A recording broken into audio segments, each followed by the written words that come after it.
I know everyone is struggling, but what have you guys done differently? We're trying to pinpoint that out and share it with the future students so they come prepared. Lower your expectations. Do listen very carefully to everything that Preeti has said. She's a career advisor in UK, so you can't get better than what. So everyone, we have here a whole gang from University of Greenwich and University of East London. Yes, Tanish. Yes, and we are going to be here talking about how is it like to be studying and finding a job in UK. So watch out for this video and make sure you are understanding the reality of studying in UK and finding a job here. We are in Westcliff Mall in London, and they've made a way here from all over London and Bradford.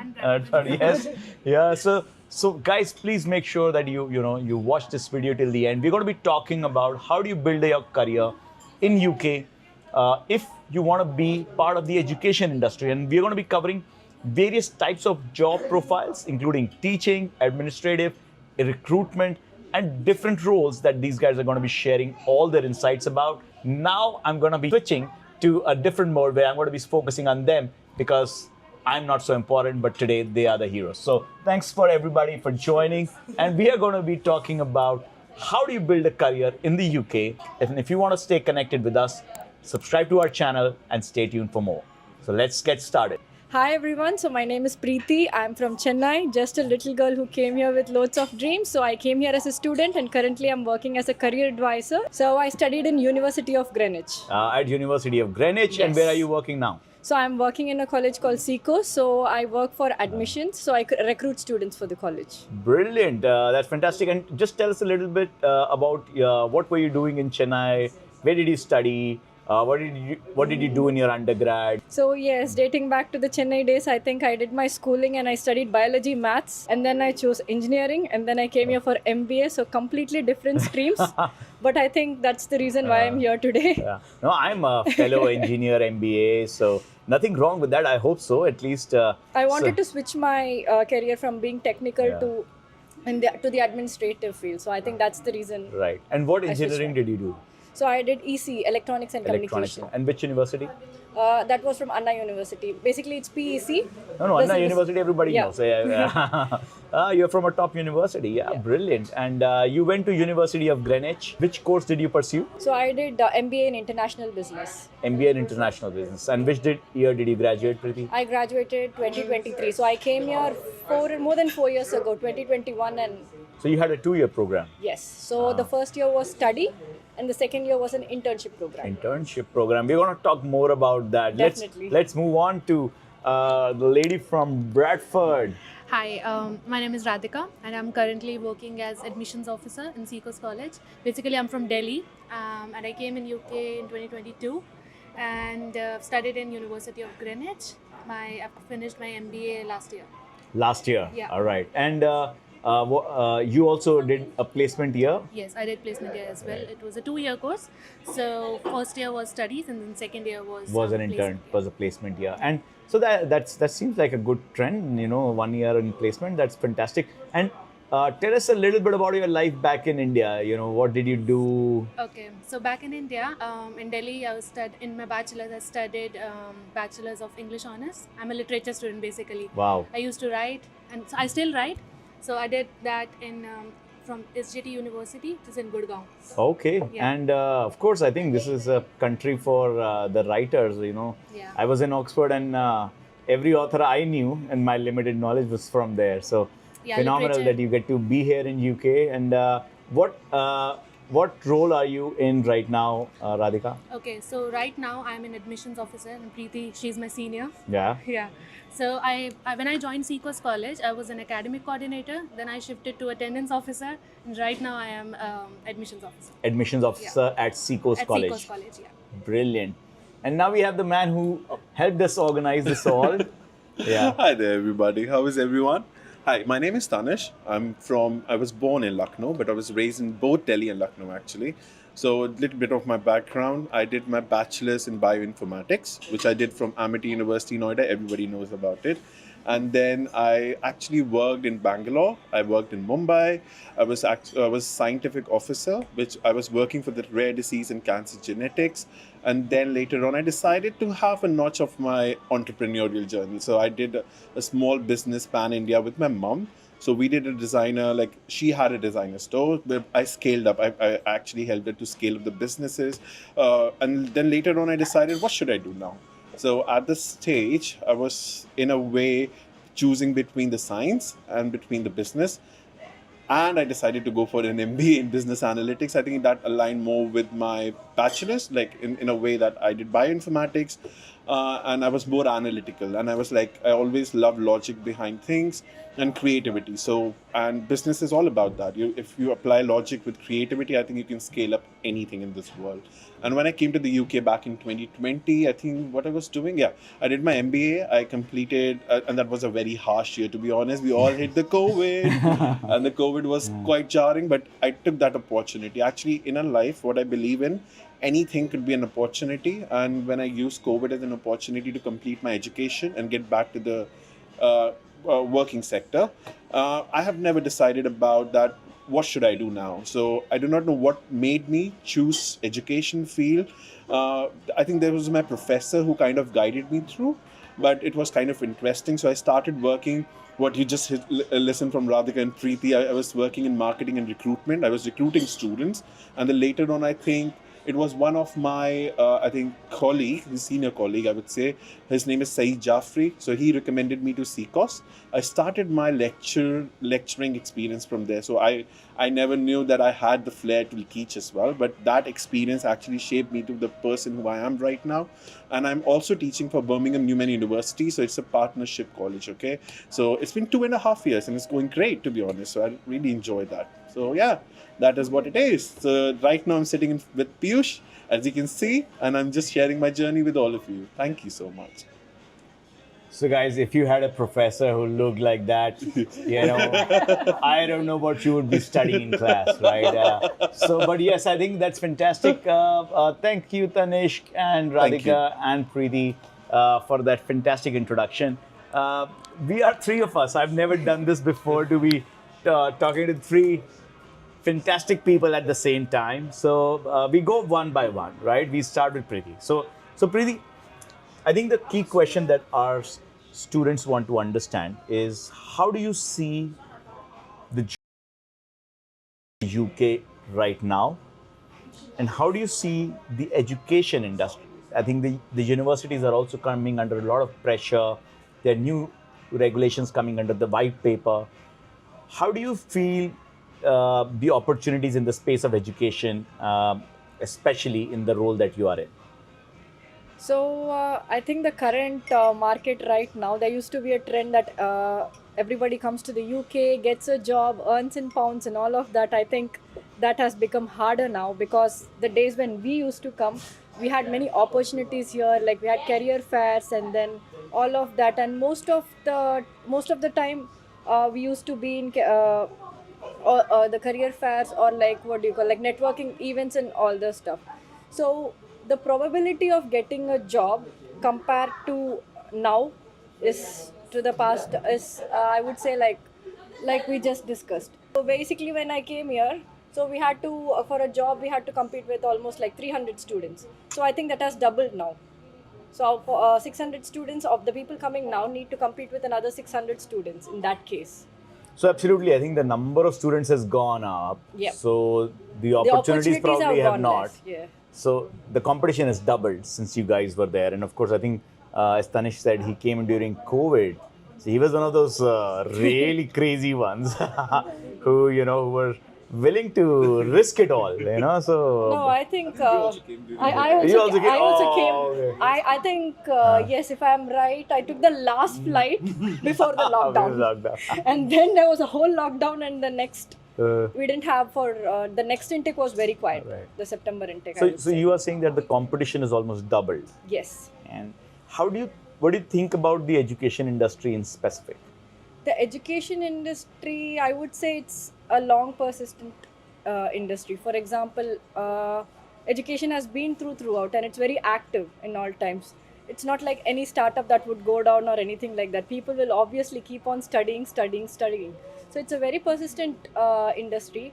But to sustain in that industry, really takes a lot of effort, that I would say, because if you are in a technical job, or if you are in a technical job, your expertise is your skills, your technological skills. But when you are in a management sector or in an administration sector, you need to really prove yourself that you're equal to the locals over here. Right. So why would they prefer? Yes, that's why very important, Exactly. yeah. Why would they prefer someone from a different country to work in an administration sector in the UK? So you need to make sure that you justify to that question, and then yeah, I think that's what I would say. So moving to you, Radhika, I mean, what is your opinion on how have things changed? You have come after both of these guys. You feel you had a tougher time, and you think students now have even a tougher time. What is your outlook on the job market in UK? Okay, so what according to me, when I came to the UK, at first I was working in Costa, and then First, you were working in Costa. Costa Coffee. Costa Coffee, yeah. So after that, I moved to betting industry. I was assistant sales manager in Betfred, and then I found this one in a placement year. So I would say if you have a placement year, it's really hard to find placements and internships because it's unlike India. There are no campus placements or anything, so it's really hard. And if you did not find placement or anything, you have to cancel your placement year. Right. So this is one of the things that I found after coming here, and then there was no one who used to guide me there back in India. That just because you have a placement Just because, here yeah. doesn't mean that you Yeah. get a job. Yeah. Exactly. So I was lucky, or maybe I was keep on trying, I was keep on applying, networking and everything. That make me like I found Seekers after that.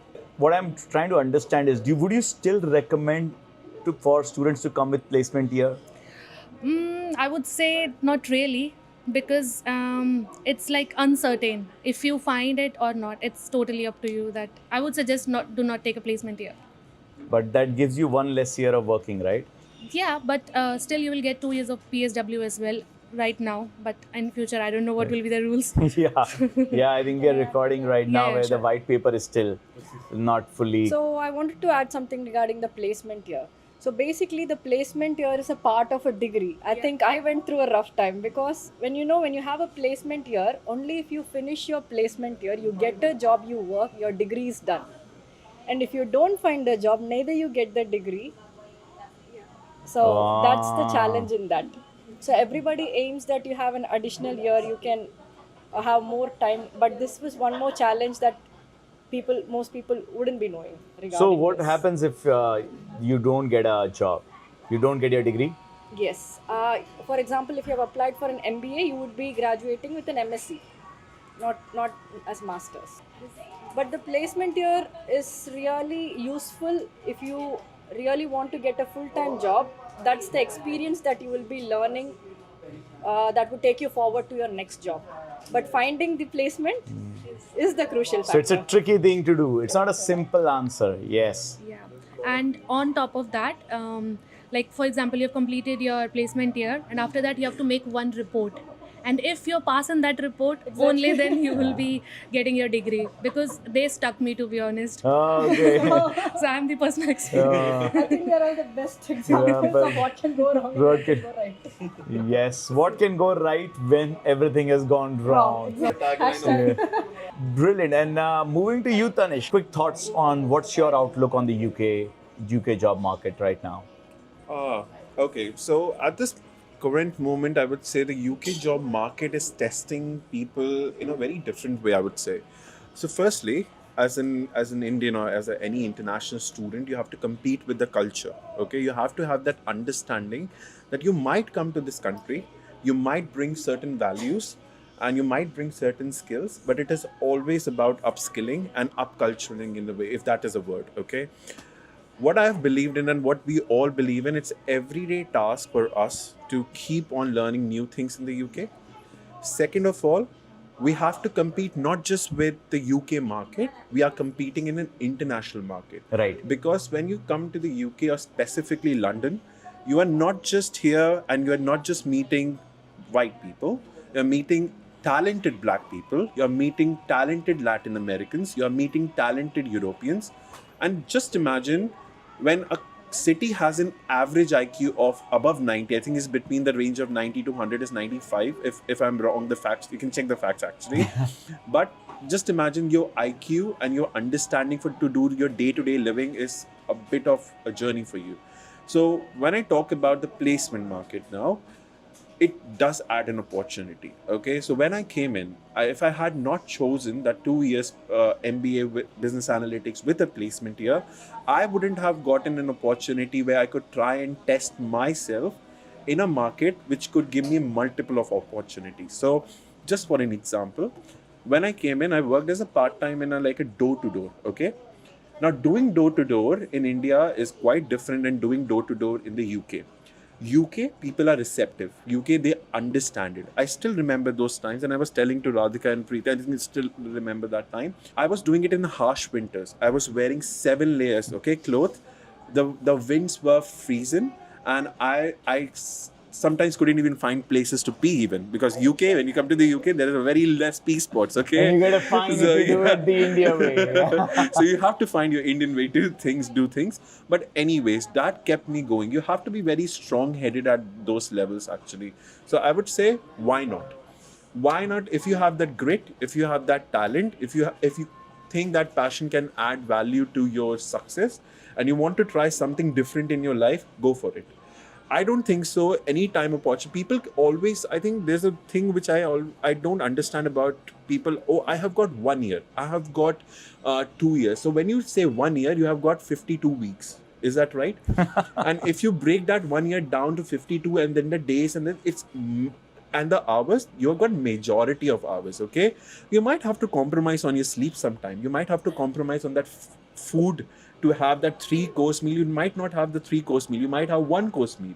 But are you brave enough? Are you brave enough to keep your head high and to keep fighting for the day you want that opportunity to work out for you? I don't think so. That's like in this world, like you were telling Piyush right now. I think it depends on your mentality, it depends on your skills, and it depends on the things and experiences which you have. You should not come here with a closed-minded your close mind. You should not be afraid of I'm giving an example, okay, since this is going as a Pride month in the UK, okay, and I was having a conversation with somebody, and I think remember that person saying, oh, I'm a kind of a homophobe. Now, saying that word as a homophobe in this country might not be acceptable in the cultural value, and people might not recruit you. Because if you see the recruitment policies of each and every company, they believe in DEI, okay, diversity, equity, and inclusivity.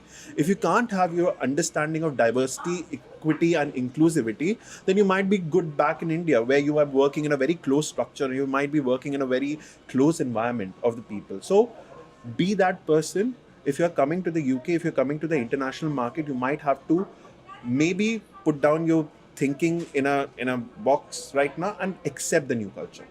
Then only you can see the transformation. Otherwise, the transformation is you're not transforming yourself. So more than the skills, sometimes it is more than the skills. Your aptitude, your mindset, and your personality matters. Because I think most of us over here, we might have the right skill. We transfer, like what Preeti just said. She came from mechanical engineering. What Radhika just said, she comes from literature. But right now, I'm working as a lecturer, I have the skill. I worked in India. I'm using the skills which we all use in India. Okay. What we did was we transformed our head. We transformed our culture. We transformed our mindset. So mindset is a very important thing in today's time. I think skill will come through. You will learn, keep learning. Right now we are in the AI sector. Everybody's learning about AI. Everybody's knowledgeable. Everybody, if you see, I don't find people who are not knowledgeable. If I ask, even Piyush, if I ask you a question about, can you tell me what is a DNA? You might not be able to tell, but you can literally search up everything about DNA and what is CRISPR, what is this. So it doesn't matter. You can apply that skill very easily. And nobody in the manager, even you as a founder of this company, you trust your employees. You give them time to do their best possible way, and everybody gives that. You should have the right mindset to apply. That's it. So yeah. No, I think that's really important, guys. And being in the right frame of mind, there's a lot of pressure. There's a lot of pressure to pay back the loans that you have taken, even from family. There's a lot of pressure in how you're going to be perceived when you get back to India. And I can understand that pain and that frustration when you might not be getting the right opportunity. being in the right headspace is one very, very critical aspect. But if you want to go one step ahead, I want to understand, Preeti, coming back to you, your journey, talking about what do you believe you did differently than your peers? And just give us an example, like what percentage of your class actually is still in the UK because you graduated 2 years back. And that would translate into how many of people are actually successful in a certain, thought process. And what made you different? Okay. I think this is really a hard time for me because I could see my fellow mates who studied with me literally going back to India. But I would say that, for example, in a class of 120 students, out of 120 students, I would say that 100 graduated. Say 100 graduated, 20 people who could not bear with the climate, and then all of that, they left home. Sorry. That's all right. Everyone wants to greet Vatsalya. Hi, Vatsalya, how are you? Yeah, nice to meet you. Yeah, please have a seat. So we have the fourth member to the I got party. distracted. Yeah, Sorry for interrupting. that's all right. But yeah, welcome, Vatsalya. Thanks for making it here. Thanks for having me. Yeah. I'm sorry, I'm fashionably late. I'm Indian, so. Yeah. So we know who's the most important guest for the day. The VIPs come. No, I actually got lost trying to find my way here. No, that's all right. I'm not. That's the Indian way. You can't blame me, it's in my genes. but fantastic. So what we are just doing here is just having a good conversation, understanding from your experience, unlocking the knowledge that we can, and we'll get back to you once we finish with Preeti. Of course. Right? All right, I'll hand over the mic back to Preeti. Awesome, Preeti. So you were telling me about how did you get to crack that opportunity? So yes, like I told you, out of 120 students who studied with me, 20 people didn't manage to graduate because of the harsh climate, the working conditions, and homesickness, and all of that. Say 100 people graduated, and then I would say most of the people have got their jobs, their full-time jobs, and out of that there is something very important called sponsorship. Yes. And landing to that, Yeah. I would say, is the most tricky part, because you can apply for 50 jobs a day, they will give you the job, but when you ask for a sponsorship, hardly one company would be ready to sponsor. And that is very logical. They have so many people to work around. What are you doing differently to stand out? Right. That is the question. So this was the question we all had to face. You need to be in the right place, in the right opportunity. Opportunities are there, but you need to be there. For that, the first thing that what I would say is that when everybody came here, so basically we all need a part-time job to pay our bills. So first 3 months, I made sure I studied, I got into the syllabus, what is there, what is my future. So if I need to stay in this country, the first part is not making money. Yes. Everybody wants to get to the shortcut route. Yes. Come here, earn in pounds and settle. Yeah. But that I would say, like, instead of that, it's an investment. You come here, you study, you need to plan what do you want to do to sustain in this country. Only when you sustain in this country, you can earn more. Right. So the first path towards sustaining in a country is that you need to finish a degree. Finishing a degree is easy. You come, you study, you go, but that's not yet. To get a job, you need networks. How will you find your networks? The only way you will build networks is through friends. And then that's your first point of contact. Yes. Friends. So make sure that you have a wide circle. Just not stick with the people from where you come from. You have come here for the experience. So speak with people who speak different languages so that you know what the mindsets are, how the culture is here. And first 3 months you need to adapt to the culture, and you really need to know what do you want. Attend all the clubs, all the activities, what is going on there. Even you feel this club is not useful, they have many societies over here. For example, you have the dance society, the art society, because you never know what you're good at. Right. So once you're there in all these societies, this is a very good way to make friends and also build network. And one more thing, today's friends are your tomorrow's networks. Yes, absolutely. Yes. You And, really need to keep that in mind. I'm gonna highlight that part, and I'm gonna be talking about. I was sharing with all of these guys that exactly what was the common theme amongst everyone I'm planning to meet on this trip as part of this project. And networking is, I think, one of them. And I'm going to talk about that, guys. But back to you, Radhika, getting you back in focus. What do you believe is that you did differently? Because you said that you failed and you were struggling in a lot of ways. Yeah. And yet you prevailed. What was it that you did? Okay. So to be honest, I haven't done anything unique or different. But what I did is, as Preeti said, networking. I used to attend lots of career fairs, lots of job fairs, like outside the university as well. So that helped me to meet new people. Even I went to JP Morgan because our universities, we had a career mentor from there. So I meet new people. I went to EY. So like, it's not like I went for a job. I just went for networking to meet new people. So I think that was a different thing that I did. And because of the placement fair, I went to University of in my uni. Then there I met Preeti and everyone. So you met Preeti at a career fair. Preeti at a career fair, yeah. Yeah. Okay. And so see, guys, career fairs are not useless. You So make I great think, friends. that's how networking works. I got my job through a career fair. Okay. I got a job through a career fair, and I made sure that I wanted a good job. For example, like a white collar job. Getting a white collar job is very hard here. So I managed one of the, there was a university. So that's the reason I applied to a university. So that was kind of an internship here. Right. I moved across another college, and then I made sure that we got an internship. So the students over there, people from Greenwich. Right. So that's how networking works. So I made sure I took my HR to that college, and we recruited students from there. I think Radhika is one of them. Yeah. Yeah, you are the perfect example of So I giving got it my back. friends Yeah, here. yeah. Guys, make friends with Preeti. Yeah. So, yes, me. my It's friend. back- it's back to Tanika. me. Yes, it's back to you, and then we're gonna have a long chat with Vasalya. Yeah. What do you believe you did differently? That you are working as a lecturer, Okay. you are teaching. So, Same as Vatsalya. yeah. How did you land this opportunity, and what do you believe you did differently to be able to succeed? Okay, so if I talk about being different, I think that has always been my go-to mantra. Okay, I think I've lived my life to do things which are kind of like not threaded a lot like by people, or something which people think this. For example, I tell you, okay, if I have to become a doctor, like you would do MBBS, a normal thing, and then I will pursue a career within the medical field. My entire life I have been like, I started off like, there was a time when, if you talk about back in India, we started off, you do your biology or maths, and then you become an IIT or you go to that. I did try.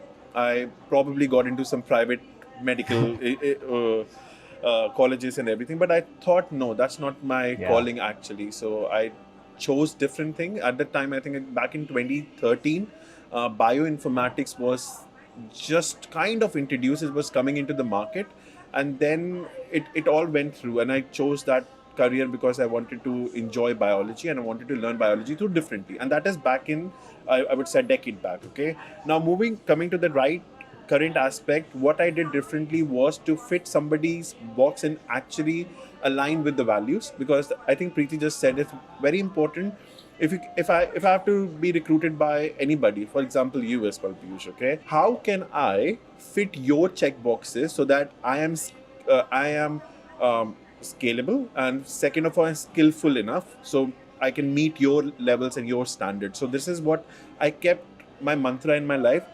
Keep doing things, because if you want to stay in the job market, and at this current moment, if we are talking about job market, it has kind of changed, and it is completely different. If I talk about 10 years back as well, it was very straightforward, as Radhika said, as Preeti said, like you had your career placements and everything. In the UK, it's not like that. Okay, you have to keep networking. Networking is one of the important thing. Second of all, understand what people actually want. A lot of times when we take the interview, I sometimes cannot believe that if I'm asking you a question and you're answering somewhere else.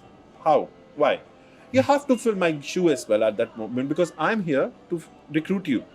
If I'm not able to answer your recruitment question, which means I'm not I'm not eligible. I'm not going to be in employment for a long time. Okay.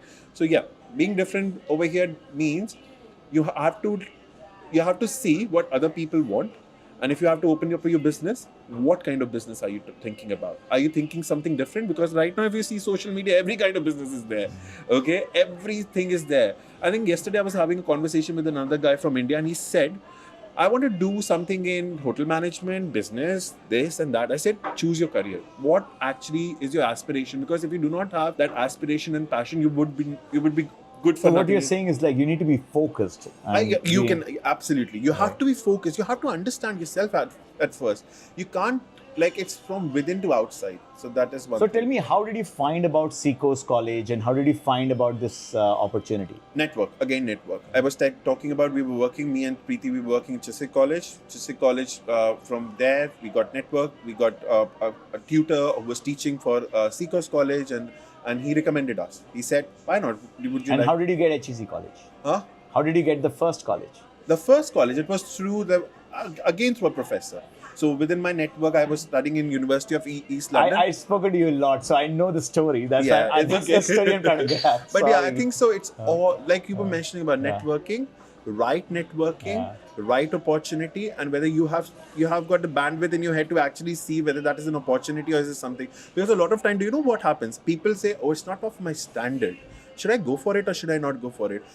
You might not know your standard at the particular moment when you're in a very different country. I do Guys, not. beggars are not choosers. Yes, when you exactly. don't have an opportunity right now, reject it once you have been accepted.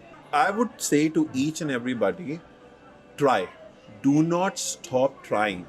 If I am giving you an opportunity, you can test that opportunity same way I'm testing you. Okay? Give yourself some time. Don't just rush into things. Oh, I want to be I want to become a manager. I can't be a manager on the day one. I have to show my skills to become a manager. Okay? Exactly. So do not undervalue things very quickly. Okay? And like we were talking about the cancel culture, okay? And we are talking cancel culture. People love canceling, okay? So do not cancel your opportunities. Opportunity, you never know what opportunity leads to what opportunity leads to what opportunity. So it's just like it's a chain reaction.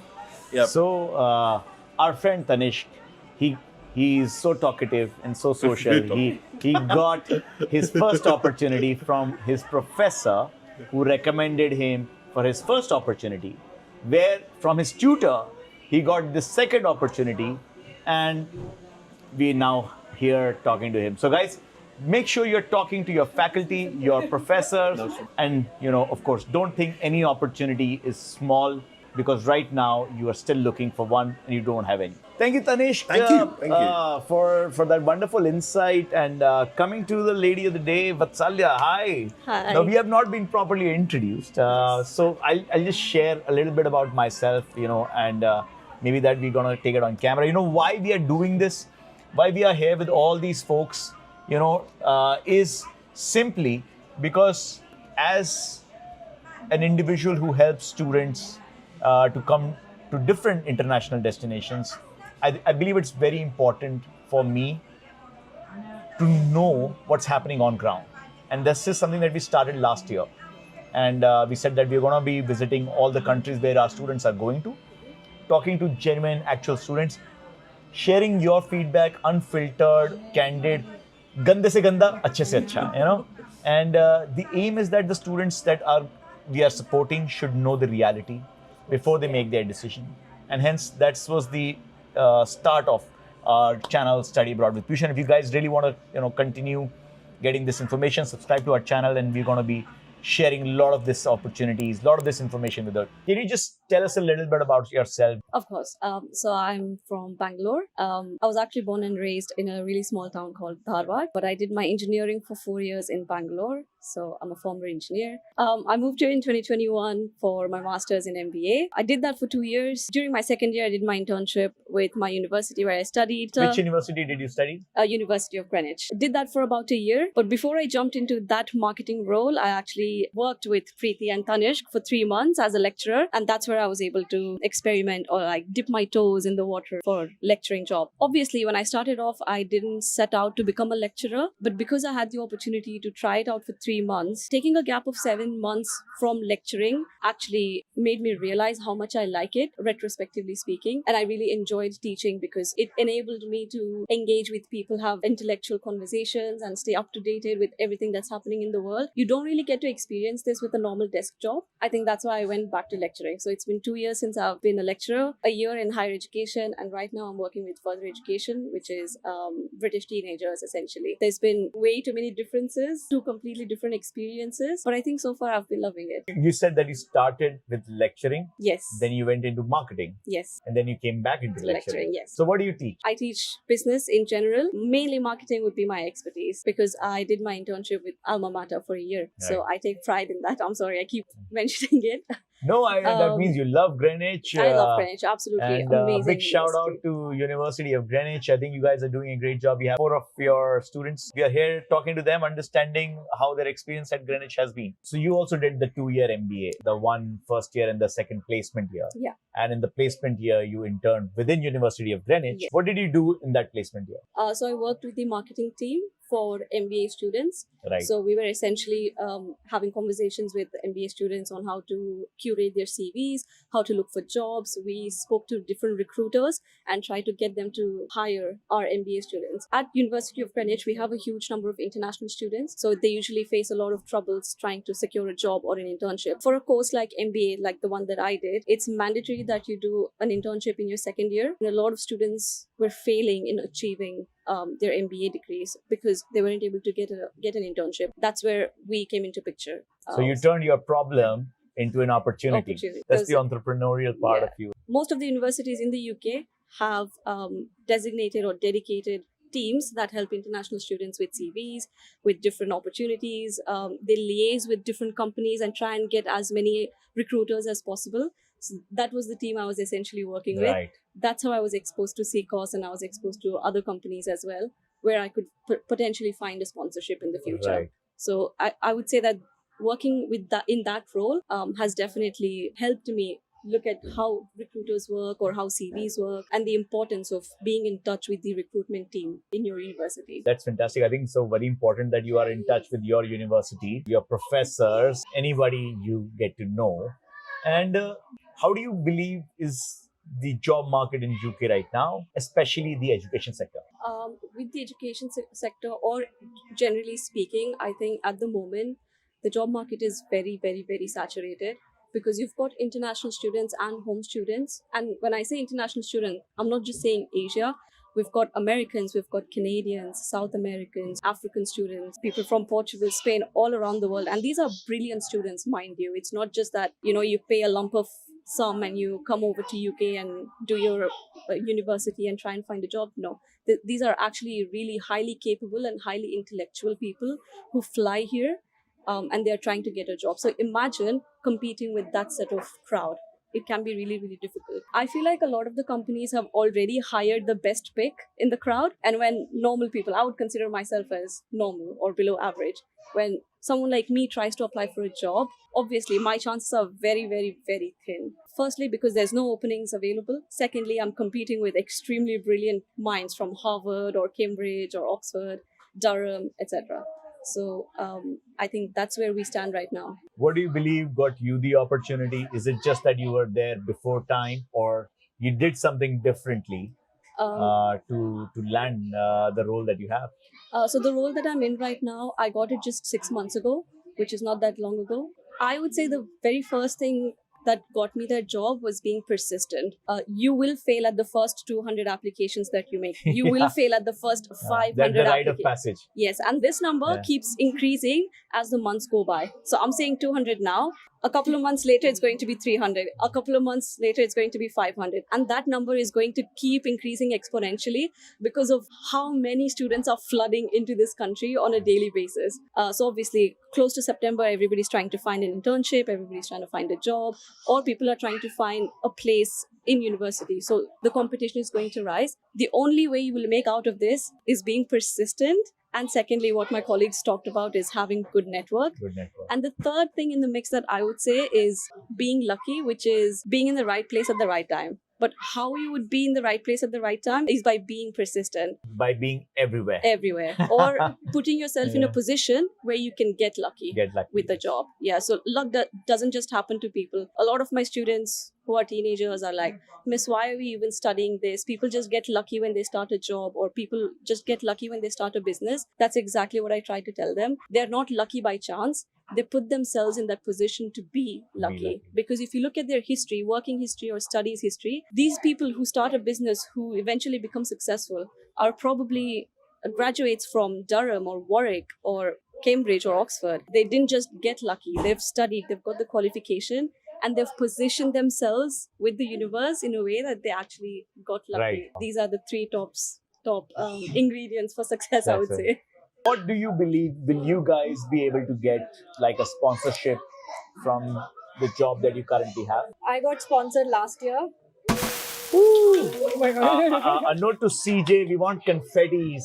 I think that was a very big moment for me because that answered thousands of my doubts on myself, what my parents had, and all of that. I consider myself to be lucky, but that's the 1%. The 99% is all pure hard work, the skills and all it got there. And I would say that it is very hard, but not impossible. A big high five for that. Thank you. Yeah, great. How about you, Radhika? I'm still looking for sponsorship. Maybe by the end of this year, hoping. Let's see. But I think you already have precedence, so that will make things easier. Yeah. So best wishes for that. I think you are in the right place. You have an Yes. employer who sponsors, so I think that's fantastic. How about you, Tanish? So, as Preeti was mentioning, I got sponsored back in 2023. So Are it's- you bragging or you? I am kind of bragging. Yes, why not? I am bragging. I should be. Am I like at this stage? I should be bragging. But to be honest, the stage until the time when you get a sponsorship was a very like a jarring state where you are constantly in that zone. That would you get it or would you not get it? I'm telling you, it was a very small experience. There was a time I was like, I don't care right now. If I get the sponsor, I'm going to get it on my own terms and I'm on my own skills. I'm proving myself to my organization. I think my organization trusted me with that particular skill so that it could give me the sponsorship. Even 1% of the chance, 1% of the doubt they had, I think none of the organizations do that. Okay. In the UK, you have to be very careful and very aligned with your organizational value and your company values and how much are you contributing. Are you an asset or are you in a liability? Okay, so you have to bridge that thing. If you continuously proving yourself as a liability, none of the organization would do that. If you proving continuously you are an asset, you get the high chances of a sponsorship. So I think during that time, I think with my college, Seacoast College, I'm really thankful to Seacoast. Yeah, grateful to Seacoast College and Seacoast management for giving me, and specifically I would mention Mr. Smile. He's a head of education. He's a dean of a college. I would really appreciate him for entrusting me with that I would say opportunities so that I could be sponsored. And now I'm in my I would be completing my second year, and I'm hopeful that by the time everything goes, UK doesn't change any rule and I can go for my ILR properly. So yeah, I'm happy about it, but it would never come easy. You have to continue to prove yourself. Success never comes easy. How about you, Vatsalya? I'm still on my way to get sponsored, not sponsored yet. I'm speaking to my employers to see, if they can sponsor me. But like he said, there's a lot of changes right now happening, especially with international students, permanent residency or sponsorship as well. So it's definitely much more complicated now. And I think it's going to keep getting complicated as years go by and as different parties take over the country. Yeah, I'm really happy for my friends who got sponsored at the right time. Again, right time at the right place. It needs to align properly. Trust yourself.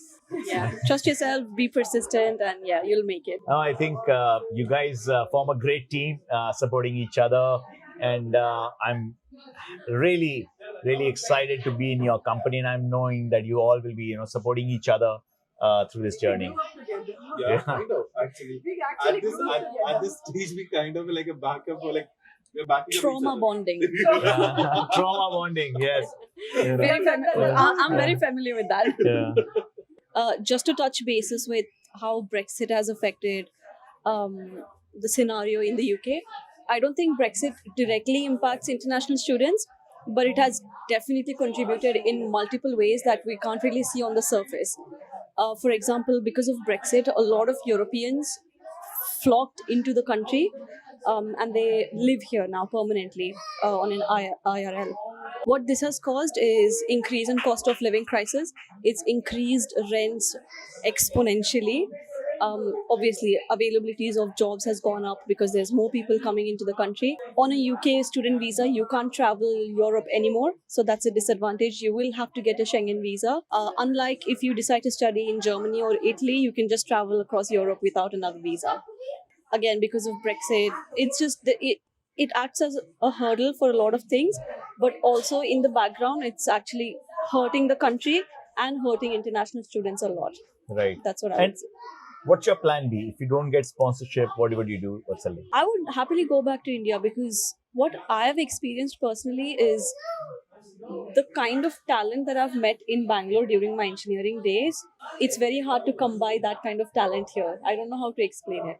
But this country or the West in general is so focused on hustling, it's so focused on go hustle culture, earn money, become millionaire culture, that people have forgotten how to slow down and actually focus on their skills. But it was the opposite in India. People were actually able to do videography, photography, speaking skills, or doing drama in college and university. People don't do that here anymore because everybody's eyes is on the prize. Right. And because of those kind of skills, people are.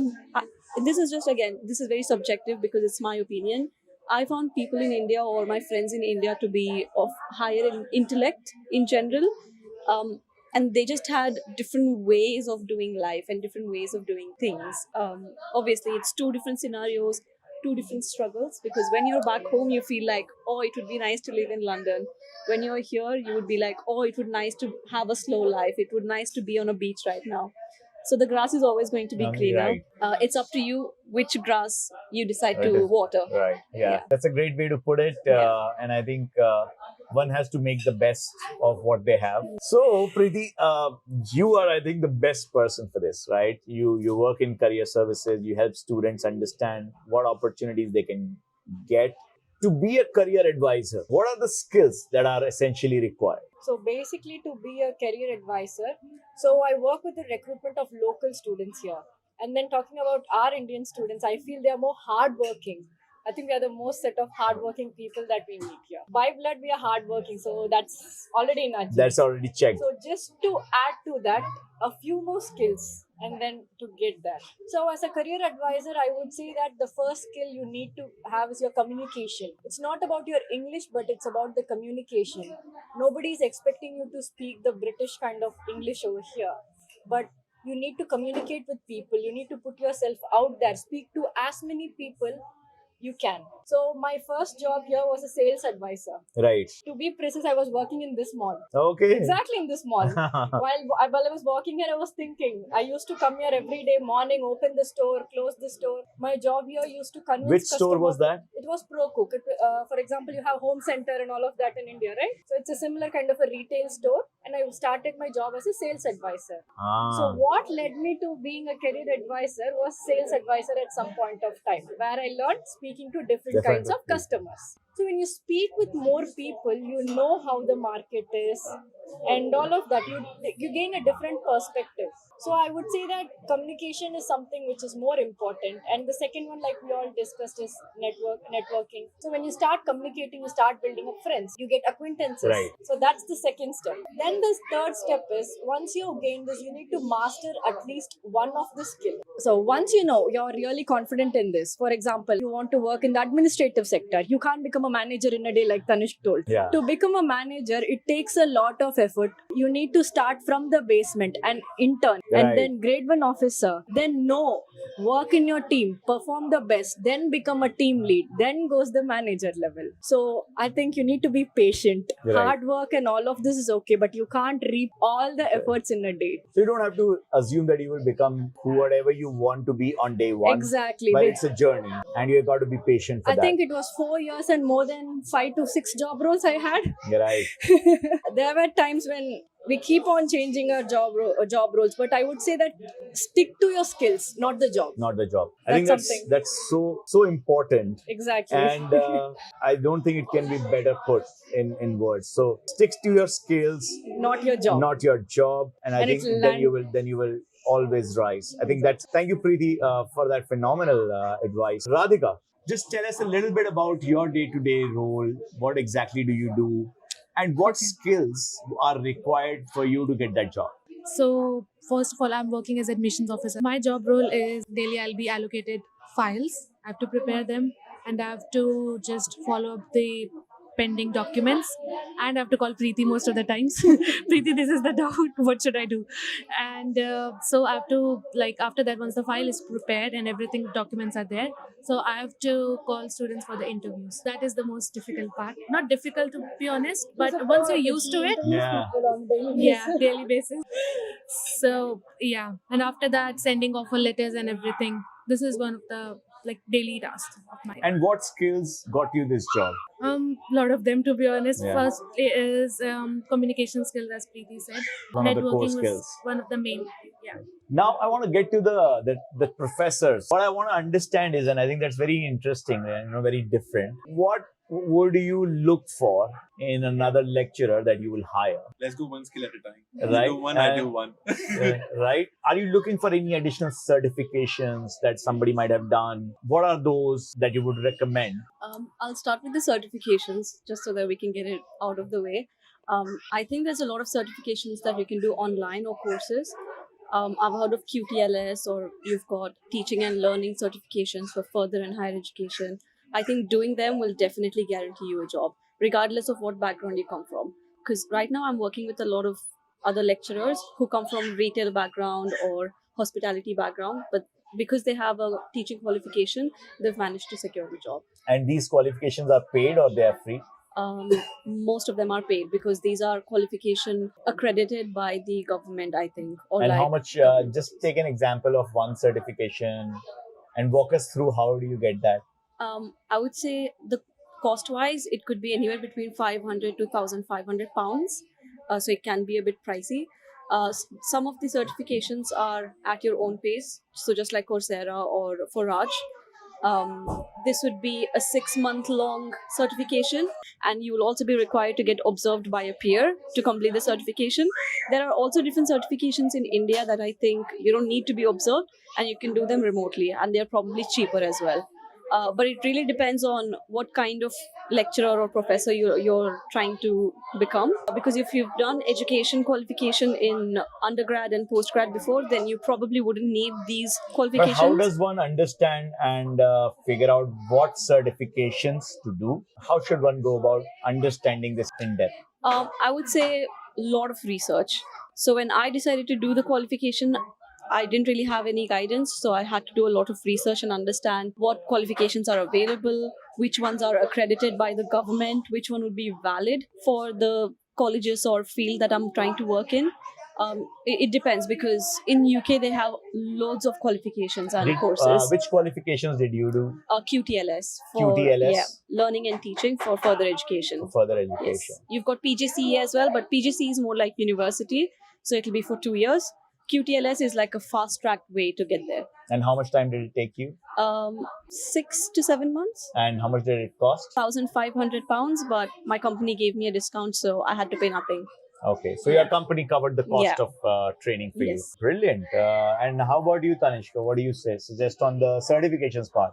Okay, so as Vatsala was talking about, so when we talk about the UK certification and when you have to get into the UK teaching market, so I was kind of lucky to I've had my MBA in business analytics and then my bachelor's and my field experience that all counted towards what I'm doing right now. Okay, so after teaching here for about 1.5 years or 2 years or something like that, there's a certification called as FHEA, Fellowship in Higher Education Academy. So they qualify you that you are skilled enough to teach in a higher education over here as well. So you can get that certificate. What Vatsala was telling about, the companies do sponsor about. So if you're working for a college or a university, university, a lot of universities and colleges are looking for certifications like FHE or QTLS, and sometimes they do help you to achieve them. And it's kind of a sponsorship where you get it get through it. Okay. Now another certification which I was talking about, like what Vatsalya mentioned, is PGCE. Okay, which is postgraduate teaching experience, or if you want to get into education management, so they have a specific domain where you can get into the education management. Now there are different universities who does that. The the fees varies from what you just mentioned, what Salya mentioned about, from £1,500 to even £3,000. So depending on what quality of certification you need at that moment. This is all about certification. But if you are based in India, I would say you should also see how much teaching you can do back in India. Okay, because it adds value to what you can do over here as well. Is teaching like tuition, is that does that count, or you have to be teaching for like an institution? I would say teaching with a well-known institution would obviously add more value than saying that I tutored some students. Definitely with a known institution, would definitely add more value. And full time? It depends. If you're if you're a student, then you can do it part-time. But if you're a working professional, then full-time is still fine. Because I think they value part-time a lot in the UK. Yeah. Right. Even when you're a student, or even when you're working, you can have side hustles, or you can be tutoring. So all of that, adds value. So I think what I'm adding to that as well. So if you're based in India and if you're in your bachelor's degree, so what probably you can do is do some teaching assistant roles. Okay, there are a lot of universities back in India, actually they offer teaching assistant role. I was a bit lucky enough. I got a small opportunity to be a teaching assistant back in Amity as well. So that is kind of a very good thing to do as well, because it adds value, and then you can continue doing and finding your way through. And coming back to the skills which you were talking about, Piyush, I think teaching is a very broad skill, to be honest. Okay, it starts from a very top, your subject knowledge and subject expertise. Okay, you might not have all the knowledge, okay, at that point, but you should have the basics clear. Okay, and I think our Indian education system is so strong in putting in us the basics which we actually require to thrive. And if you see each one of us who's sitting in this forum and talking about our experiences, we all come from Indian education system actually. And I think our basis and whatever we are doing right now and the confidence which we all have, it adds from there. It just builds from there. So our foundation is very important. So do not take anything lightly in your life, okay? Specifically when it comes to education, okay? You can make your life very as easy as possible if you're going for the very basics of it. So back to the teaching qualification and teaching skills. Empathy. A lot of people do not even understand what empathy is. Okay, there's a huge difference between a sympathy and empathy. Okay, as a lecturer, I have to be empathetic because I have to deal in one class 35 different mindsets. How can I deal with the 35 different mindsets if I am rigid? That is not acceptable. How do you prove that you are empathetic? How do you show that on your CV?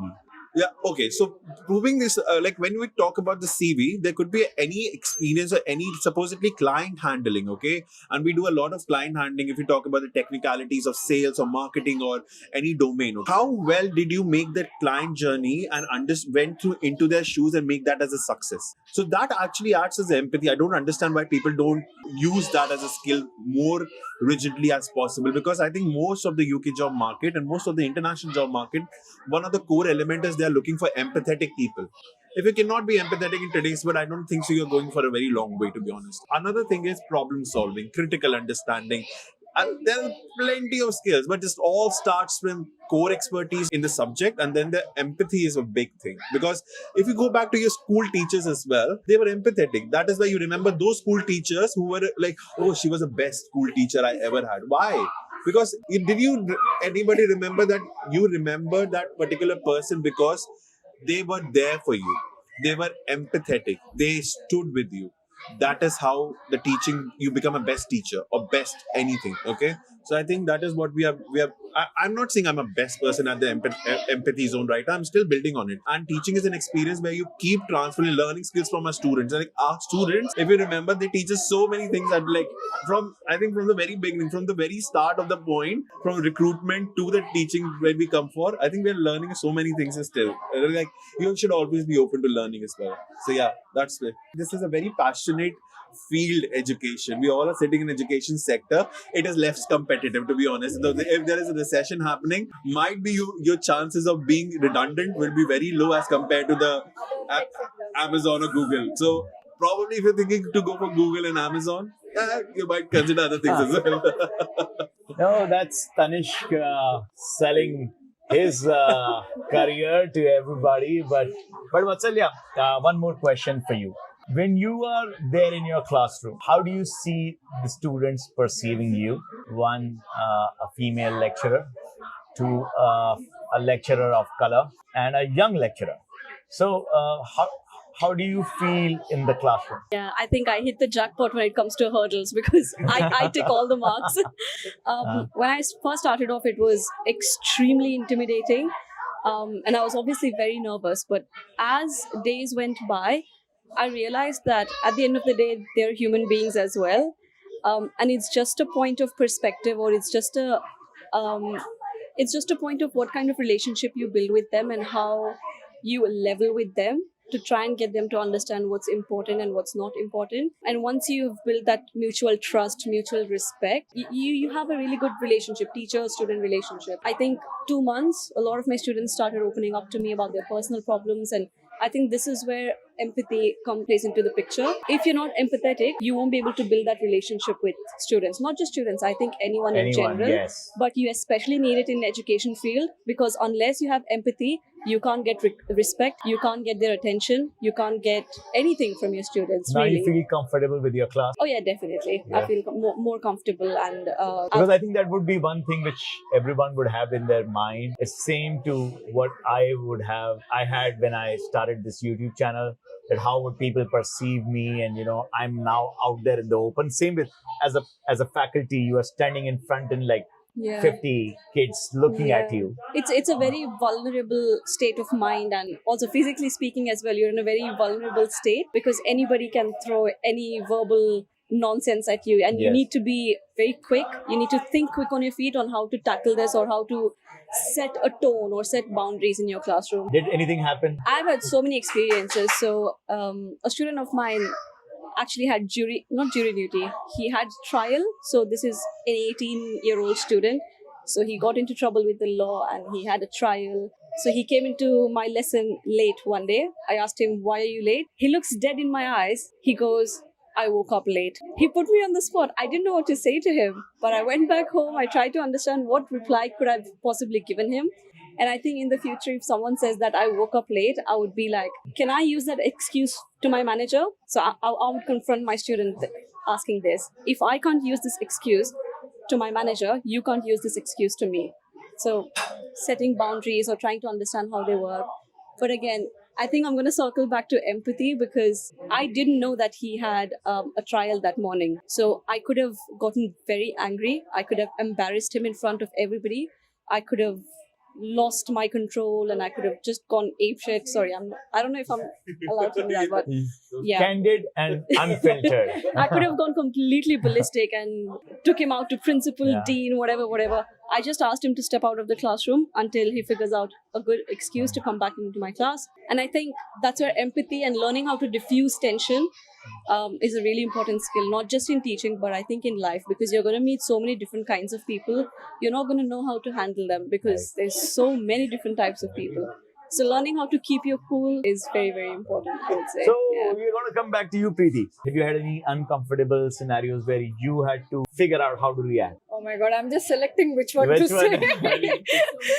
So, I mean, not just in the career outside, you will be having many uncomfortable situations throughout your journey here. Like as a student, you might be doing part-time job where you'll be dealing with customers which are not your expertise. You need to do a step up or a step down most of the times. Yeah. And then, because when in your job, when you have the upper hand, it's easy to solve problems. Right. But when the others have your upper hand, And customer is always right. exactly. Yeah. And we brought up in a very good state. You would not be going down because we are not used to do part-time jobs and all of that back Right. in India. So number one, I would say, is patience. So this country taught me a lot about patience. So I'm really thankful to that, because most of the people here, regarding the opportunities and all of that, they don't realize that patience is the number one skill. So circling back to my career advisor, so when I go there for recruiting students need to showcase that they are at their best. So basically what happens with me is that these people get to deal all the bullshit. They showcase that they are the best. So you need to figure out, are they really speaking out the truth, or not. You ask them, what do you want to become? I want to become a manager. But do they have the skill set? That's what my job comes in. I need to Right. assess them based on their skill set. So some people, for example, there have been in interviews where students are not very responsible. For example, you see them sitting in attending interviews in a park or somewhere in a very noisy place. So that is how you know their intent. And Right. you cannot really tell them that they are not, even with all the skills, I think their behavior during the interview speaks a lot. Speaks a lot. For example, you have a interview for a college. How would you be dressed? How would you be ready? How would you be on time? So all of that. There were many instances like that. I think me and Radhika get to. If something goes wrong, Radhika would call me or I would call Radhika like that. So there are many instances that happen, but I think Indians are always, we are born with problem solving skills. So I don't get to deal much of like bigger problems, but the minor ones. But Yeah. also coming to the second aspect, that in your role as a career counselor, are there any certifications that you believe would help to land a job like yours? So basically, I'm a budding career advisor. I've just started this journey right now. So speaking about specifications, I've done an MBA, which is already a level 7, and also all my experiences have aligned to that. So I worked in student support, I worked in the admissions, I worked in the recruitment, and I say my recruit for BNU, which is Birmingham Newman College. So all of that experience has added to me more than the certification, I would say. Coming to you, Radhika, have you had any uncomfortable situations with the students that you have to deal with? Yes, Yeah. I had a lot of them, but one I'll tell about this. For example, I had an interview. There was a lady. She was really, really good. Her English and everything, but she didn't have any course knowledge, to be honest. And I was like, "Why do you want to do this course? Do you know any subjects or any modules?" She was trying. She had communication skills. She was trying her way best, and then I was like, I have to fail you because this is what my job is. And after that, she was like, oh, please, I'm begging you. She started begging. Then I was like, this is recorded. You cannot. So at that time, I was like, what can I do for you? Ethics comes Right. Yeah, exactly. So this was the most uncomfortable situation that I had. No, I think that is your integrity has to be top notch, so as to make sure that you justify the role that you have. So I think that is great, guys. So we have professors, we have career counselors, we have admissions team. So we have the entire education industry here with us, and Yes. but always good fun to share an evening with all you wonderful people. Feels And- like a reunion. Yeah, this kind of. So Tanish, tell me some crazy stories that you've had. Some crazy experiences. The crazy, as in what sense? Like, if it is talking about the students, it's like the Crazy crazy. that will get me a lot of views on YouTube. I have to go deeper. Oh, yeah. Starts starts with us. Actually, we are crazy enough to be like what we are doing. Actually, I could say that we have to deal with a lot of cultural shocks. Okay, actually, so there's sometimes we have to wonder. Does this fit in or not fit in? I remember one time, like at the club, remember the clubbing experience is something which I had, and I was there, and then people were like, where you guys from? How do you speak so well English and everything? Like, wait a second, you colonized us for like 200 years. What do you expect? Come on. Be ready for racism. I'm not saying direct racism, but very subtle and backhanded racism.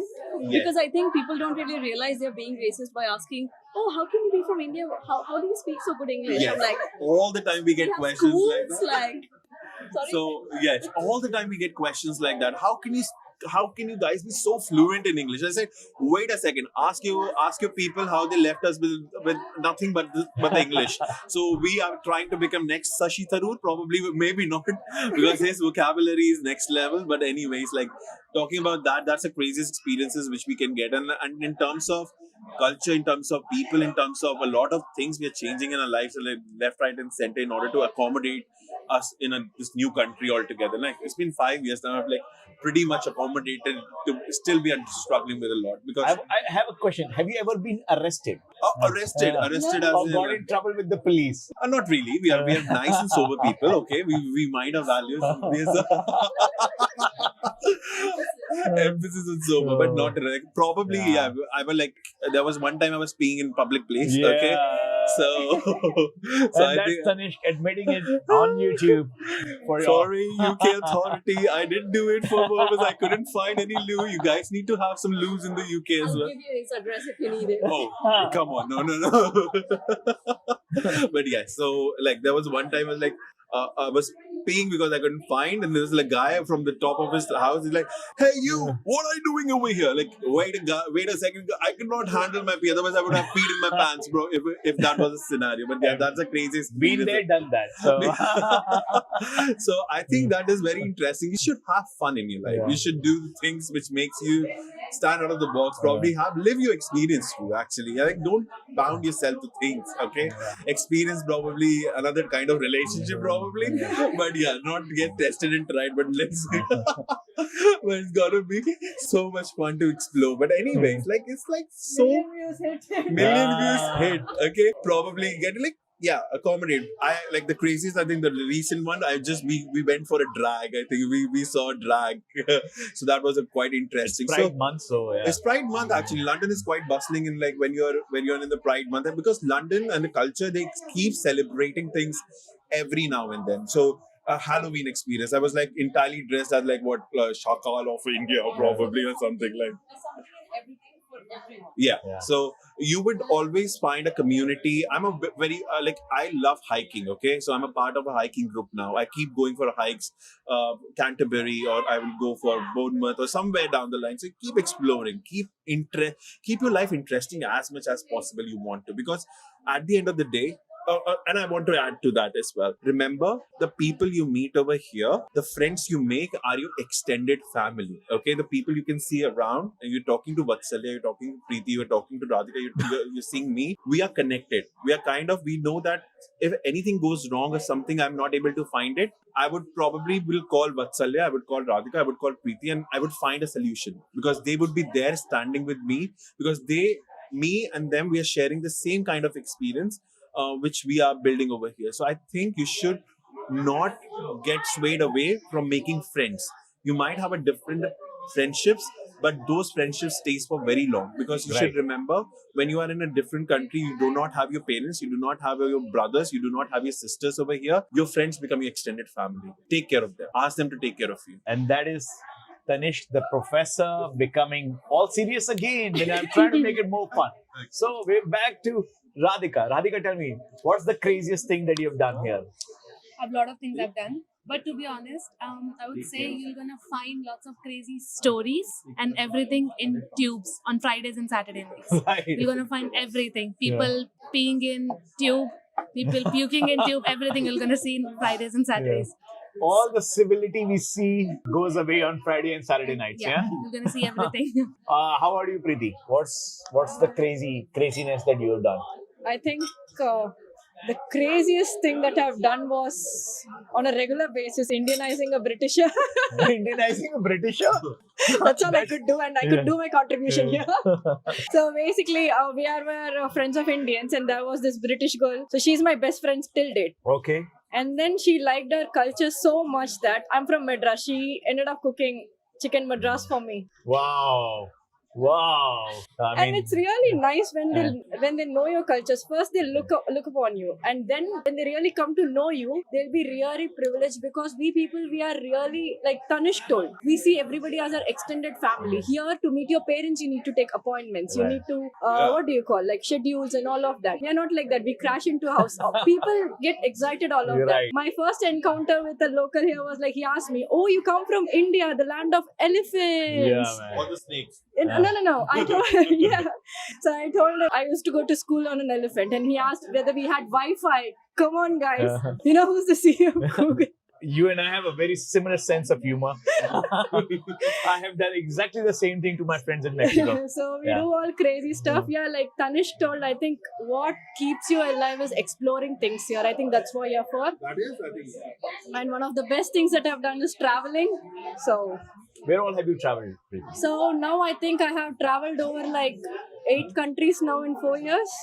Where all did you go? So for me, I'm a budget traveler, not like the extravaganza traveler. I'm a budget traveler, so I make sure I make the most out of it. So my craziest travel was I had a Schengen visa for just 15 days, and I did 3 countries. Okay. 3, no, 4, sorry.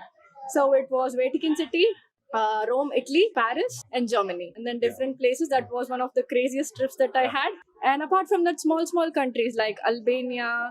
I think she was my tour guide most of the time. She has done Egypt as well. Yeah. I thought I was just telling Matsala that, Albania, and my parents called me, and then I was like, just after all the incidents that have happened, I have did you tell them before you go? Yes, I definitely keep them updated.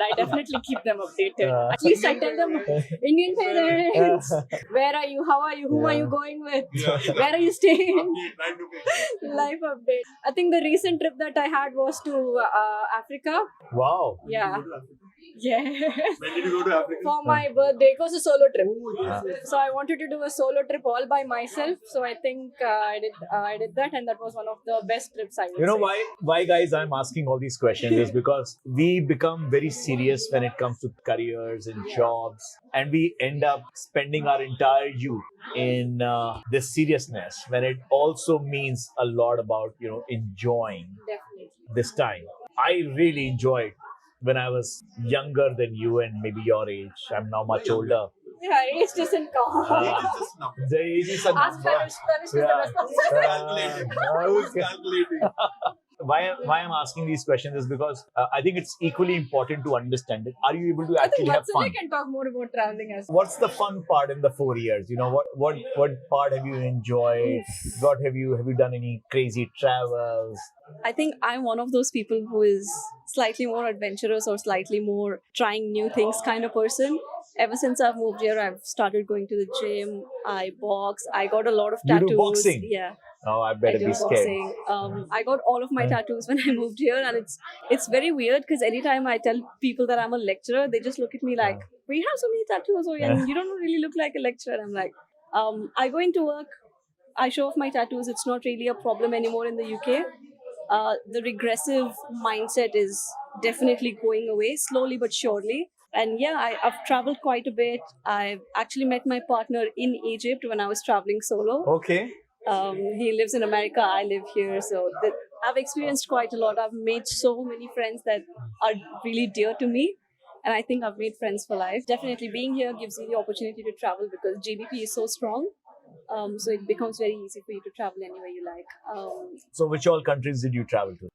So I've traveled to Albania. I've been to Iceland for half a month.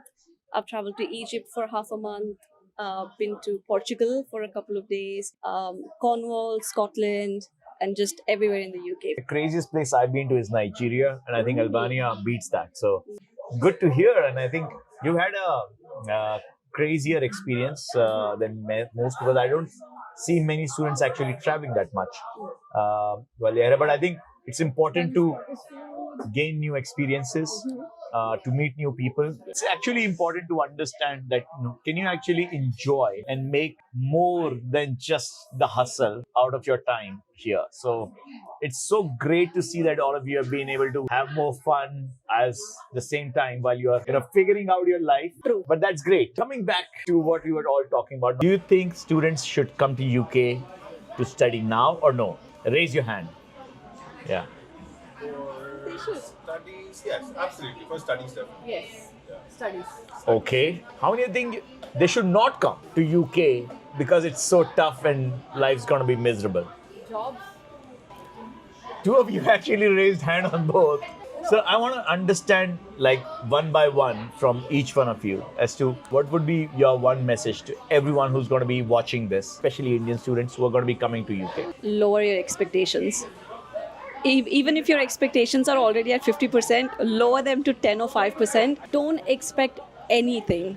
When I say financially, lifestyle-wise, travel-wise, just lower your expectations in general. Even when it comes to the quality of education or even when it comes to making friends, international students, it'll happen naturally depending on where you put yourself. If you go out more, if you study more, obviously you'll end up with a good job, you'll end up with a good set of friends, you'll make the most out of university.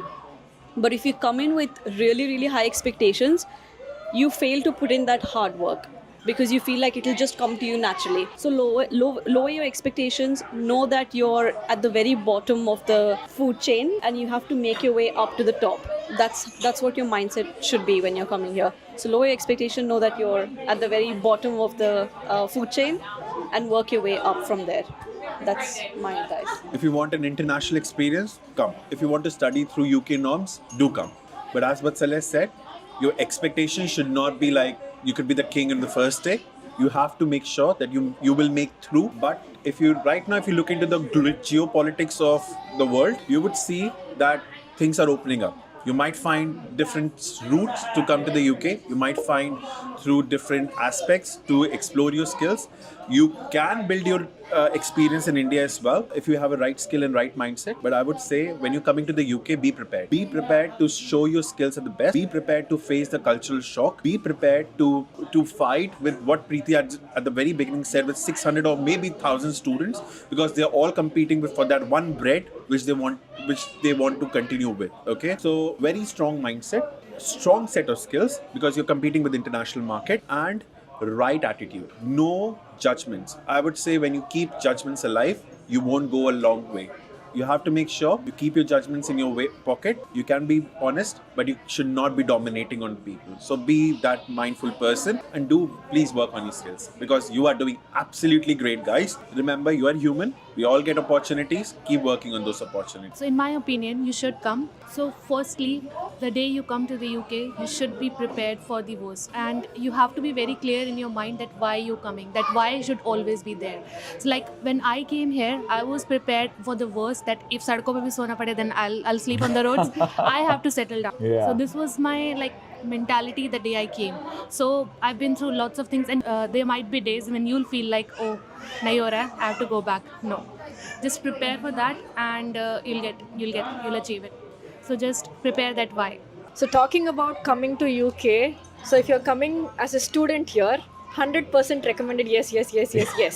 Hey guys, sorry for this interruption. Just wanted to check if you are lost in the study abroad maze and don't know what to do. So if you are looking for help, then I help hundreds of students every week and counsel them. From all this knowledge I gather from our students, I'm here to help you all in understanding what's right for you. So if you want to book a one-on-one session with me, there is a Calendly link in my description. I have limited slots every week. So if you want to book a session right now, go to that Calendly link and book a session with me. So talking about coming to UK, so if you're coming as a student here, 100% recommended. Yes. But it's just for the experience, I would say. You come here to study as a student, you see how the culture in UK is and all of that. And I wouldn't say you wouldn't be much surprised, because you will find all Indians everywhere at this point of time. But if you're coming just for the experience to study, I would say yes. But if you're coming here to settle down with all what is going on, you need to be really prepared. If you're coming here and then you're investing 18 months and it's okay for you to go back with that experience, then it's a point coming here. But if you really want to settle down, you need to think twice. Maybe after all the rules have become strict, in a year or two, this might go down or may not go down. Again, uncertainties. Be ready for the uncertainties. And for the students who are going to come here, make sure you update your CV before you come. Nobody is going to ask. I think you're the third or fourth person who asked me which college I studied. Nobody is going to ask you which college you studied, how much marks did you get. Nobody is going to ask you that. Only your CV is going to speak. Imagine two candidates, one who has experience working back in India or something like doing internship, working in project, and the other person who has just graduated. Whom will you pick? Obviously the first one. So make sure you prepare yourself best when you come here. So I think that is one advice I would say. And apart from that, just be prepared for life. Yeah. UK will teach you life. It's an experience, It's honestly. an experience, guys. And I'm telling you, folks, do listen very carefully to everything that Preeti has said. She's a career advisor in UK. So you can't get better than what she's saying. So please make sure you take her advice. Nobody's going to be talking about which university you are going to. That's not a question. The question is, what skills do you have and are you prepared for that job? I hope you learned a lot from this today. And if you loved this, subscribe to our channel. I put a lot of effort in this for all of you to understand and learn from all the successful friends of ours. If you want to be part of the education industry, just reach out to me. I'm going to put my WhatsApp number in the description, and I'm going to put it on the screen as well right now, so that you can reach out to me. And if you want to reach out to these folks, want to get a referral, I'm going to introduce you to them, and they can review. They cannot guarantee any referrals if you are not competent. Nothing comes for free. They're going to be judging you. They're going to be evaluating you. And if you're good enough, probably they can also recommend you for a job, the companies that they work for. And that's already been mentioned in the video. So where do you live in London now? I live in North London. North London. Yes. And are you still living as the same as you were as a student, or now you've upgraded your lifestyle? Again, like I said, even if you're in India, it's a different struggle. If you're here, it's definitely a different struggle. Don't let people fool you. These lifestyle YouTubers fool you that life is glamorous and it's always going to be nice and sunny, and no, that's not the case. It's 80% struggle, and I would say 20% you make the best of living here. One of the very important objectives of this series of discussions is also to ensure that we don't make it look like everything is rosy or everything is great. We want to make sure that you guys understand the reality, because everyone that we are talking to today is not the 100%. They're like the 25-30% of the students who are getting full-time jobs with sponsorship opportunities, and that's a smaller set. The objective of this discussion is to actually understand what you can do to be part of that 30% instead of the 70% that are struggling. So thanks, Vatsalya, for bringing that point out. But do you see now that you're with a better lifestyle, with slightly more flexibility with the income that you have you been able to pay back your loan or recover the cost of education that you had? This might come as a surprise, but unfortunately not yet, because like Preeti mentioned earlier, I've changed so many jobs in the last 2 years since I've graduated. I've never really had a stable source of income, and every time I had any savings, I had to pay it for my visas. So every 2 years I'm paying it for graduate visa or an extension of a visa, upgrading of a visa, or moving houses. I think people really undermine how difficult it is to move to a different country. We're not talking about moving to a different city. You're moving to a different country, which means your expenses are always going to be really high compared to the locals. I wouldn't say unfortunately, but I've always ended up spending money in room deposits, rent, TFL, travel. Apparently, London's TFL is the most expensive. Most expensive, yes. Today, yeah. Unfortunately, I haven't been able to pay back the loan that I've got for my education. But my parents are okay with it because they understand that I'm still like finding my balance and like setting foot. So I'm just gonna wait till I get sponsored so I can properly get a steady stream of income and then start. I think one paying point back. which you're mentioning is again that having more stability is Yes. is very beneficial, And because that is going to not just give you a better position as on a resume, but also save you a lot of money. yes, I wouldn't say stability just in terms of salary. I would say stability in terms of lifestyle, because you still don't know what you're doing in this country. If you think about it, I'm only 4 years old in this country. Right. Because I've only moved here 4 years ago. So I'm a toddler in this country. Right. Trying to understand the culture, trying to understand the British wit, how they deal with people, how their communication works. There's a lot of layers that you have to uncover before you actually start making profit or start Right. making money to send back home. I know a lot of students who work multiple jobs or who try to work cash in hand jobs just to be able to send money home. Now I understand this can be because that's your situation, and I really applaud people for doing that. But have tunnel vision, remember why you came here, what you came here to do, and try to achieve it before trying to make profit, make money, and send it back. I think it can't be said enough that if you don't focus on the long term, Yes. and you just focus on the bills and not on the skills. Yes. So Yeah, that's well if you put. don't do that, then you're not going to have a long-term future in the country. Yeah. Makes a lot of sense. So thank you, everybody. Thank you so much for your time. And we've had a great session today. And thanks for making it. All right, guys, everyone. See you in the next video. If you like this video and you want to know more about studying abroad, then subscribe to our channel and I will see you all in the next video.